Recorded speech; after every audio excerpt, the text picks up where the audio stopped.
Hello, welcome to the show. This is Emotional Badass, where Moxie meets mindful. I'm your host, Nikki Eisenhower, life coach and psychotherapist. And on today's episode, we're discussing the dance your life is craving.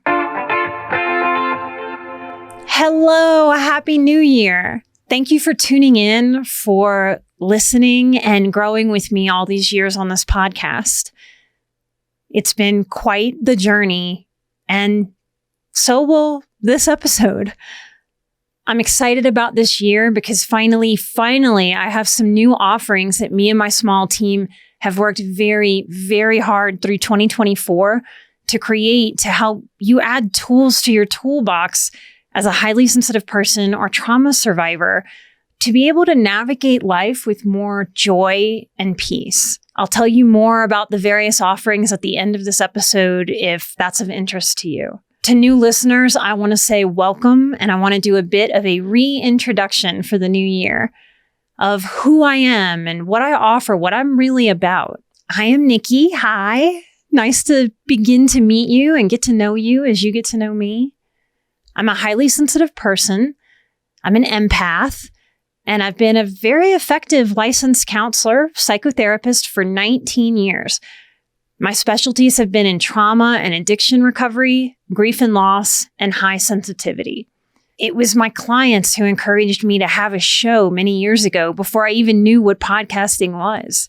I also used to have a teeny tiny yoga studio teaching yoga and meditation since 2010. I first hung a shingle as a therapist in 2009. And I can't believe how time flies, but I've been working for myself for 15 full years. I've been getting myself onto this microphone since 2017. Our first show release was March 2018. So this March will mark our 7th anniversary. And we've never missed a weekly release. We've released exclusive monthly episodes only available in my communities and nowhere else.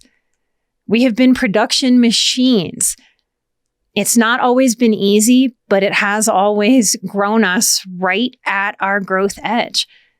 And I know that that's what you're doing in your life, though you might not be walking a podcasting path like I've been and my husband, the producer, has been.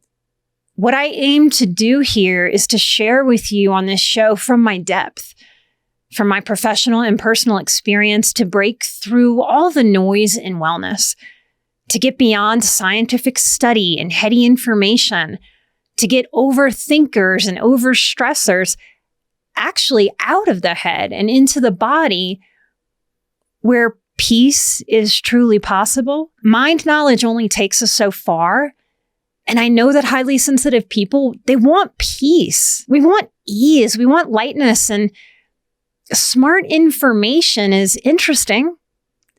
It gives us some understanding, but it just doesn't do it. It doesn't get us there, right? It doesn't give our bodies the peace that our minds know that we deserve. I continue to do this show as a refuge to model and guide and coach any and every highly sensitive person or survivor who will allow me in to show you the path to thriving and no longer surviving. I work with people after childhoods of immense stress, chaos, even trauma. Some of you with extreme abuse histories, I know because you've told me over the years, you will listen to every single thing about me online before deciding to work with me one-on-one or joining a program.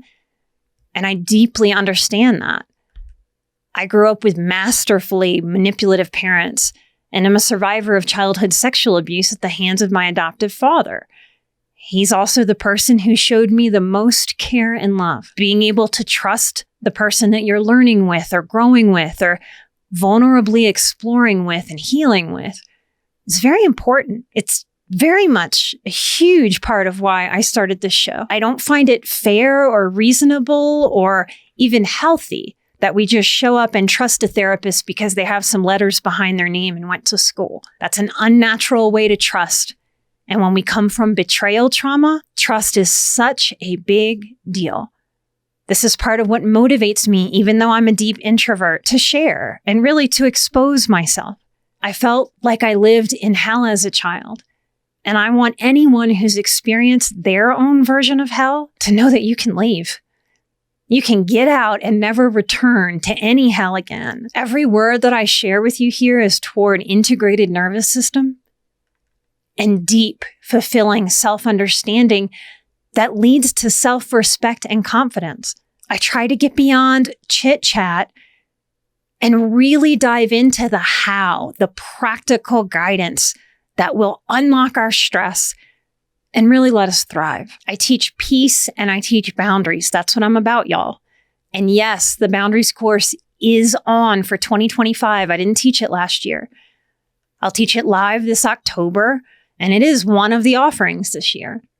I offer healing from historical and childhood chaos and trauma to learn what even is it to thrive after such a life. And we are all tasked with doing this healing even while this modern world continues to spin and go on.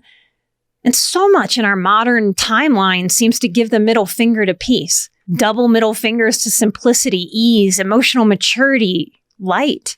Something about this modern life constantly seems to stoke the fires of fear, upset, overstimulation, never good enough, overwhelm, on top of new human atrocities unfolding every day across the globe. It's a very reasonable question in this day and age. How do we have peace? How do we thrive? Maybe even the question, is it even right to?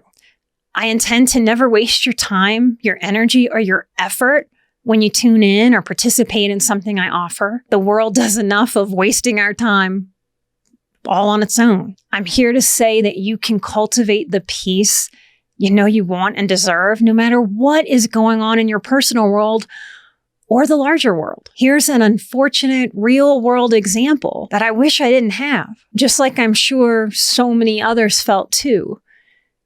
It absolutely broke my heart to learn what happened on Bourbon Street in New Orleans in the wee hours of the new year. I'm unclear at the time of recording this if 14 or 15 casualties have been confirmed. Well over 30 additional people injured by a terrorist who used a truck as a weapon. Longtime listeners, you've come to know me. You've been with me for years, hearing bits and pieces of my story. So many of you know I was a teen runaway who somehow managed to put myself through college to get 2 degrees. And I did that as a New Orleans native working in the French Quarter as a bartender before and after Hurricane Katrina. I worked on Bourbon Street. And I lived on Bourbon Street, believe it or not. I worked in the 400 block of Bourbon Street, and I lived in the 800 block of Bourbon Street for a stint. I believe that truck finally crashed between the 3rd and 4th block, the 300 and 400 block of Bourbon Street. I know those streets very, very well. I've walked that very stretch and stood on that very corner where we can see that truck turning from Canal Street to bypass the blocking police car to turn onto Bourbon around 3 a.m. And I stood there working late nights hundreds of times in those very spots where those people were taken down. I've worked New Year's Eves, and I've worked Mardi Gras, and I've worked countless events with the French Quarter packed full to the gills. Part of why I have the heart that I do, y'all, the depth that I do, part of why I'm not your average anything, I don't fit any mold. And younger me really struggled with that, thinking I was supposed to fit. And what was wrong with me that I didn't? Today, at 44, I love, accept, and appreciate myself. I actually like myself. And I like that I'm not the average. I like that I don't fit very easily into any kind of group. I don't quite feel like a therapist. I don't quite feel like a coach. I don't quite feel like a yoga teacher. I'm different, and it's taken me my lifetime to learn what it is to accept and love that. Part of why I am who I am is growing up in New Orleans. The culture of New Orleans. It's an imperfect culture. It's a messy culture. It's a city of vices like none other on earth. One day I'll tell you a funny story of the first time I went to Vegas where I thought I was going to a sin city and what my reaction was to that compared to the streets of New Orleans. New Orleans is and always has been a city of vices like none other on this earth. The city's workers and residents, they're more like a cast of characters or even caricatures than actual normal people, y'all. It's a real melting pot of ethnicities, of races, rich with accents and flavors, all intermingling. One of the astounding things about that attack is to look at the variance in the victims. That in one spot in our America, we have that kind of multiculturalism. Despite what politics and anger online would have you believe, we have made so many strides in terms of race and inclusion. New Orleans is living, breathing proof of that. Not only are there the flavors intermingling amongst the melting pot of the people, the culture of New Orleans instills in you, when you live there, a relationship with food that rivals the most devout person's relationship with their God. And that spirit of New Orleans, some of its nicknames, the Big Easy, the Crescent City, the birthplace of jazz, and even the city that care forgot, and good old Nolans. None of us from New Orleans say Orleans, y'all. We say Nolans. And this spirit, I can't deny it. It's in my blood. It's part of how my heart beats. It's my soul. And it's in how I love. That love of food, of laughter, of partying, of jazz funerals. It's in me. And what the show is to me, what Emotional Badass is, beyond healing, beyond a place for me to talk about being a therapist and therapeutic techniques that really work, beyond that, this show has given me a place to share that spirit, which really is how I love with you. As you can tell, if you're just getting to know me, I'm a mush. I'm a softie. And I hope that by being willing to show you my vulnerability, my deep, feely self, that it gives you a great permission to love, honor, and respect your deep, feely self. I hope to give you someone to point at or look to who can be emotional, deep, and at the same time, absolutely anti-fragile, resilient, and strong, like my city, my stomping grounds. How I'm different from my New Orleans culture is that I was born a seeker. I have a strong seeker spirit. I grow and I change and I crave that like I crave air and breath. I have sought self-evolution. I can even look back and see some of those threads when I was 4 years old in me. I look at it as the blessing and the curse of my culture. That people from New Orleans, from that southern Louisiana area, in a lot of ways, never change. That is the culture. The same forever. And there is really, truly something so wonderful and comfortable. It's a comfort for me. I get to see it and, more importantly, feel it whenever I go back home. And yet somehow, born of this culture, I was also born a seeker. Born of it and yet different from it. So as a young seeker, I soaked up this culture and I've sought the change that I have needed, and I mean needed, to grow a peaceful, productive, satisfying life. Now I visit my birth and rearing place. I didn't leave till I was 29, almost 30. And it guided me all the way, my seeker's path, to where I live now, pretty far away from New Orleans, in the rural Rocky Mountains, amongst the moose, the mountain lion, and the bear. This show is one for seekers, which leads me to the lesson or the wisdom or the nugget that I hope to share with you in this episode.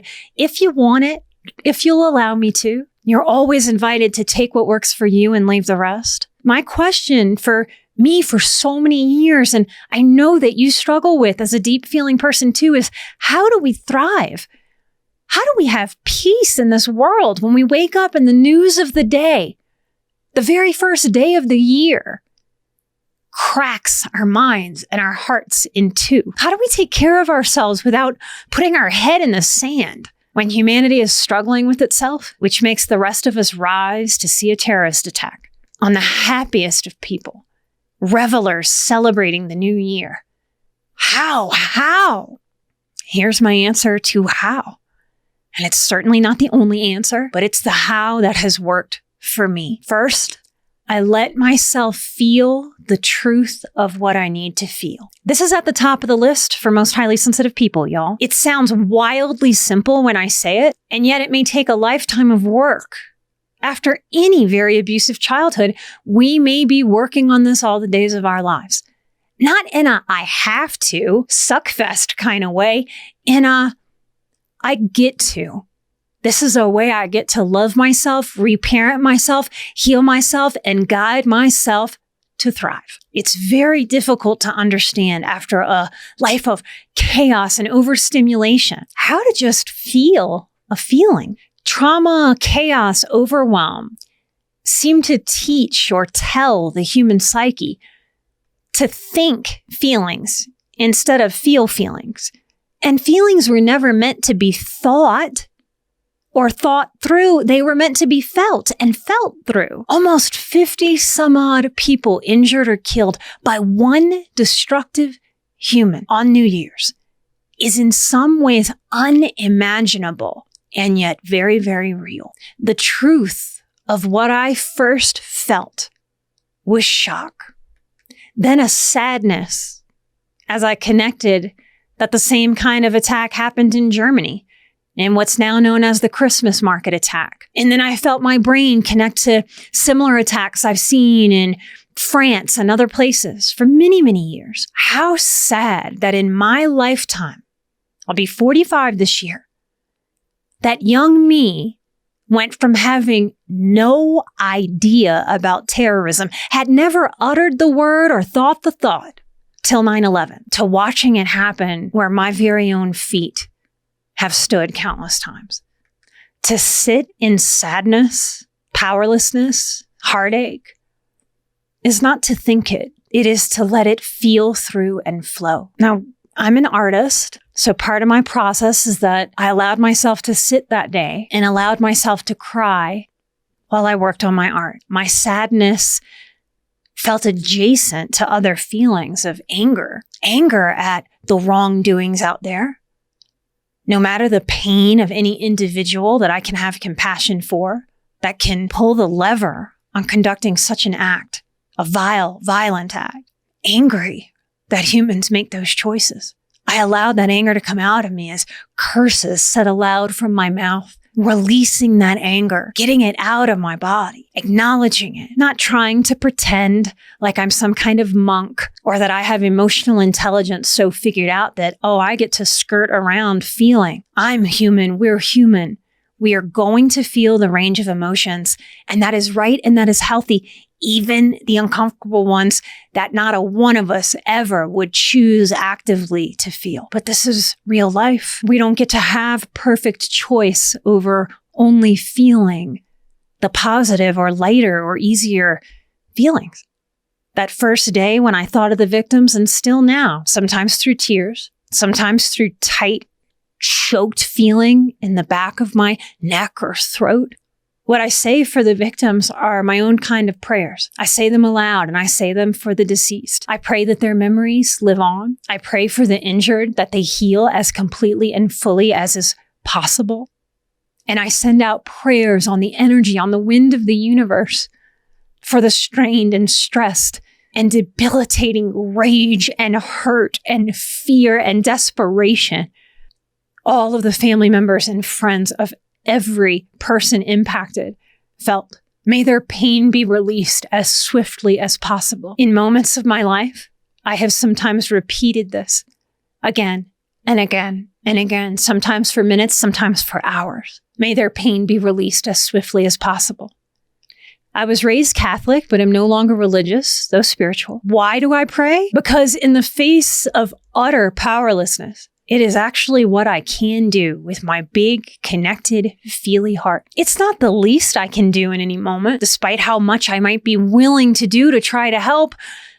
Often my prayer, my heart-centered intention is the most I can do for them and for me. Sometimes We like to pretend like this isn't the reality. And so we choose to stress as if our stress will positively affect anybody, ourselves or anybody else. When we accept that very often the most we can do is send a positive intention or a prayer, whatever you want to call it, we release that self-directive to stress as if stress does anything positive. So we're tasked with learning to feel.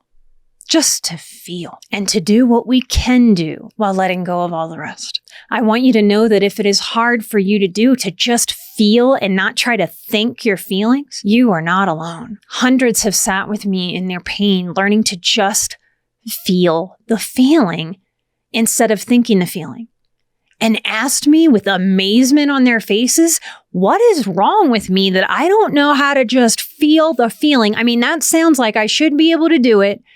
And it's simple, to which I've offered some version of, there is not a damn thing wrong with you. Emotional intelligence has been greatly undervalued in our society. And many, if not most family systems, don't actively teach their children what to do with pain.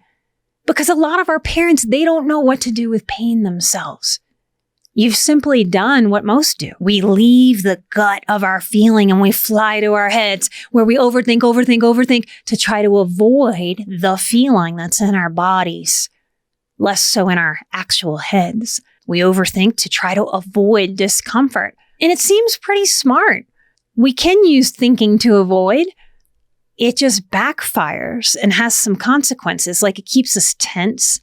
It keeps us with the ick, instead of processing that ick to release it and get to the other side of that pain. If you grew up with a sort of constancy of pain as a child, then you really learned a pattern like I did of just thinking. It didn't take away my pain. I felt plenty pain, but it didn't teach me how to process and release it.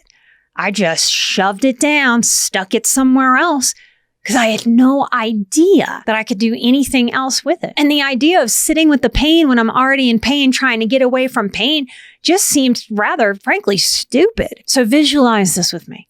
I want you to see a hill, pretty big hill. We're standing together, you and I, we're looking at this hill. And I want you to know that feelings are like water flowing down a steep hill. And I want you to imagine that some giant godlike force reaches down with a bunch of gallons of water, maybe 1,000 gallons of water, and he tips that 1,000-gallon cup down the hill. Now, because I've practiced this with great intention, I've tasked myself with learning how to do this. I'm a person who knows how to feel. And that means that I can stand there and witness that water flowing all the way down the hill. And I just breathe and watch that water flowing down the hill. The grasses and rock structures and earthy terrain are getting wet all the way down. And I'm just allowing that to happen, just observing. As long as there's water, it will be wet and it will flow. And if it dries up, it will stop. When those 1,000 gallons are done, there will be no more and the sun will dry it and everything will carry on. And I trust that even while I watch the water flow. A person who is in their head instead of their body when they feel can't just watch that water flow. So if you're standing next to me and you haven't done this work, you haven't realized, oh my gosh, I have tried for a lifetime to think my thoughts. No wonder this is all screwy and difficult and doesn't work the way I want it to. Then here's how you're going to watch the water go down the hill. You're going to have great anxiety. You might pace back and forth. You might throw your hands up in the air, put your hands on your head, exclaiming, oh no, but wait, I don't think the water should go there. Wait, no, oh gosh, oh my gosh, if those rocks are wet, they're going to be slippery. How are we going to get up them? Oh, no. Stop, water, stop. That's too much motion. Some of those rocks might fall. Oh no, where might they fall? What's going to happen? The person in their head isn't feeling the feelings. The person in their head is trying to control the water through their thoughts, even though it's absolutely impossible. What a futile endeavor. But that's what we think when we're having a feeling, that somehow if we just think the right thought, I'll be able to control that flow of emotion. I'll be able to control that flow of water. And we could not be more wrong. Trying to control the water through thoughts instead of succumbing, just allowing it to happen, allowing it to flow, is the creator of the stress. There's nothing for you to do or fix or manage. Just let your feelings flow, and its end will be natural. And it might not be when you want or when you think it should end. And it might not end at the end of the hill in the spot that you would like it to. But just like that water flowing, there will be a natural end. It's not within your control. And that's okay. That's even a relief once you learn how to just let it flow. Let yourself just be in that experience. So you can see in this example, one person who knows how to let their feelings flow just kind of watches and lets something happen, sits in it, so to speak, and the other person gets frantic. What do you want for you? Here's my second way of moving through what's difficult. I make purpose when I see people unfairly victimized. If I become aware that anyone's life is shortened by the worst impulses of the human condition, by mistake or folly or just good old-fashioned bad luck, I make purpose by making a promise to them, to myself, and to the universe. Because their life is diminished by death or permanent disability or struggle, I pledge and promise to live ever more fully, to honor their pain, their bad luck, their and their families' broken hearts by doing the brave work of leading with mind, of refusing depressive forces, of refusing an energy of giving up, of refusing all of life's invitations to stress and be low vibe and to paint everything as horrible and crappy. I stubbornly dig my heels into life and thriving. I used to be so mad at myself for my stubborn tendencies until I realized the gift of my stubbornness. As long as I put my stubbornness in a healthy place, ooh, does that stubbornness work for me? Beautifully, in fact. So I stubbornly dig my heels into life and thriving. I do this to force, and I mean force, something positive out of what hits my awareness as tragic. I force myself and my mindset toward the light. And the third thing that I do, as a highly sensitive person who feels deeply and feels a lot, I dance. And dance is my theme of the year, y'all. I don't so much mean physical dancing, although if you have dancing on your 2025 bingo card, please dance your booty off and have fun doing it. But hear me out about this dancing thing. Picture an 8th or 9th grade dance. Picture us together at that dance. And if we were there at a real dance, picture it. We most certainly wouldn't dance every single song, right? Some songs would pull us with their beat, their groove, onto the dance floor, but other songs wouldn't. Other songs would kind of push us off of the dance floor because they wouldn't resonate with us. And that's not a wasteful moment at the dance. We're going to dance in and out of that dance floor. And sometimes we dance out to go hit the bathroom, to get a bite to eat. We dance in and out of chatting with different people. Maybe we dance between outside and inside. We go outside to get a little fresh air. Or maybe we dance from the dance floor to a table and a chair, or we just sit down to take it all in. In our lives, we get to dance with all of the forces, y'all. We dance with the happy. We dance with the hard. To and fro, in and out. We can dance into stillness with willingness to feel the feeling. But we don't have to stay there forever. We don't have to dance to every song. We can also dance away from that moment. We can dance away from that experience and get some space from it. We can dance and dance and dance. As highly sensitive people, we dance a lot, whether we've ever thought of it that way or not. As an introvert, I dance in and out of socializing. My husband is a little more extroverted. He's going to dance into the socializing. And while he is going to stay there and dance for so many songs in a row, and I might do one or two and then take a break, and then go back and do another and take another break. We dance into adulting realities, taxes and bills and bureaucracy and home buying and oil changes in our cars. And then we dance into daydreaming and manifesting energies, hoping and dreaming. We dance into serious, and then we dance into silly and play. Sometimes we dance with our emotional feet firmly rooted, grounded in earthside. And other times we dance with a floatiness and untetheredness in ways that can be fun and exciting, or maybe alarming. We dance, y'all. We dance into the depths of who we are. I often say we swim into the depths. We'd like to stay in the depths, but we'll drown. We have to come up for air. So we dance in the depths, but we also have to learn how to dance at the surface. We might prefer the deep dancing, but we can also do fairly well dancing with the kind of surface level chit chat most HSPs loathe. We dance in and out of our responsibilities to ourselves and each other, never really settling anywhere. There's no syllabus, there's no formula that I can give you that tells you exactly how much you're going to have to dance with yourself and then with others. That's why it's a dance. There are no hard and fast dance move. This isn't I'm going to date myself, but this isn't like a Janet Jackson dance video. This isn't a Dancing with the Stars choreographed where we know every single step. We dance without knowing what the right steps are because we have to feel the music of our lives. We dance to balance everything life asks of us. And if we found ourselves stiff, unspontaneous, anxious dancers, we can soften over time. We can learn to allow and grow into more grace and flow with ourselves, with each other, with this life, even with the hardest things in this life. Every impressive dancer I've ever watched, I know didn't start out that way, right? They had their awkward beginnings too. They had their moments of not knowing what the hell they were doing until they learned what they know now. And now when you see a good dancer dance, boy, do they make it look easy, right? They learn to move over many, many years and countless practice sessions, tripping, falling, getting it wrong, stepping on toes, a lot of toes, until their body coordinates with the music and the steps, and they acquire a grace, a flow. Then it looks easy. Then it seems easier. So what kind of dancer are you? Do you try to sit out of every dance? How's that working for you?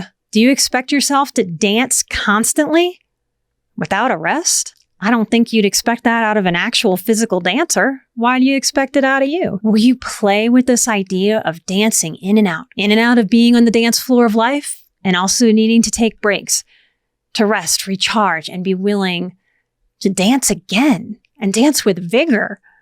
Will you let yourself dance like no one is watching and dance like no one else can because you are you? You get to be you. Life is not a dancing competition. It's an experience. Will you dance without judgment or harsh critique? Will you allow yourself the awkwardness of not knowing what you're doing just until you do? This leads me to one of the new offerings I have for you, because it's my own dance into something unknown, vulnerable for me. It's new. I can get on this mic or even in person, and I can share anything and everything that's ever happened to me, any mistake I've made. I've cultivated a comfort with allowing myself to be seen. First year of the show, that was much harder. During peak COVID, that was really hard. Now I'm finding it easier and easier because of all the practice. This dance is easier than ever for me, even when it's a challenge. My new offering is something tangible, something you can hold in your hands. And something about that just makes my heart so full. I've made a tool for you towards presence, peace, healing, and play. I've been an entrepreneur since 2009, and this is my very first physical, tangible product that, if you want it, will ship out days after your order from my home, from my very hands to yours. And I'm dancing with great intention. I'm dancing with the courage to show it to you because it feels vulnerable, because it's new, it's different. It is outside of my comfort zone to let y'all see me as an artist, to see what I've created, to touch and hold that. You've held my voice for so many years, and now there's this physical manifestation of who I am in a little bitty box. Every bit of this tool is hand-drawn by me, and the exercises are from my heart. Feedback I received from an adult who already has it was that she was excited to have it, knowing I made it for every sensitive person with my whole heart. And I burst out into happy tears when I read her text. Some of my lovely clients have defined feeling loved. Like, what is it to be loved, really? As being truly seen and understood. So when she shared such kind, generous feedback with me, I cried because she saw the truth of me. She gave me love. I did, in fact, make this with my whole heart. And to hear that expressed back to me, oh my goodness, words cannot describe what that is. I call this new creation Patternscapes. It's a wellness card deck. And it's a wellness deck like you haven't seen before. It's definitely my unique style. It's a visual meditation and wellness exercise deck with over 600 combinations of experiences for you to play and grow with. My 10-year-old niece's feedback was 2 words: sensory heaven. My acupuncturist texted me this feedback after I gifted it to her. What a world of beauty, warmth, wonder, and inspiration is within this gorgeous jewel of a box. What an offering you have shared with the world. There is something very special in these cards. I could feel it immediately upon opening. You can go to getpatternscapes.com to buy 1 at full price of $49 or 2 or 3 as gifts at a discount. Right now, the only coupon code out there is for Patreon members. If you'd like to save $16 and get this offering, this card deck for $33, this is your sign to come hang out in the healthiest little corner of the internet, where we always give our biggest, best incentives and discounts to support the seeker's journey. Come to patreon.com/emotionalbadass and you can grab that code immediately. This year, let's pledge to live in peace, joy, ease, and fun. My tool is fun. And sometimes life invites us to have a radical, stubborn resistance to every single dark force out there.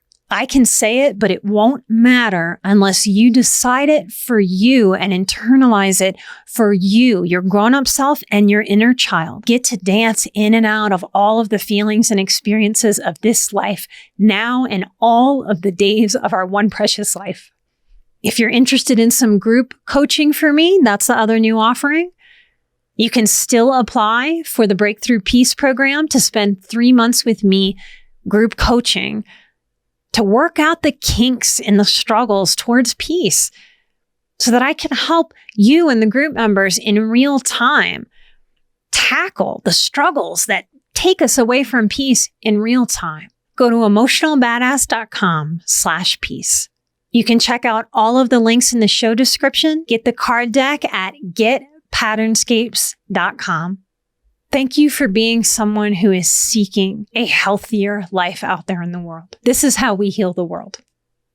One person at a time. I'm so glad that I am on the planet with you. You give me hope. Light and love. Until next time, I'm an emotional badass. You are an emotional badass. And together, we are where Moxie meets mindful. Light and love. And I'll see you next time right here. Or maybe in the Patreon. Till then, take care.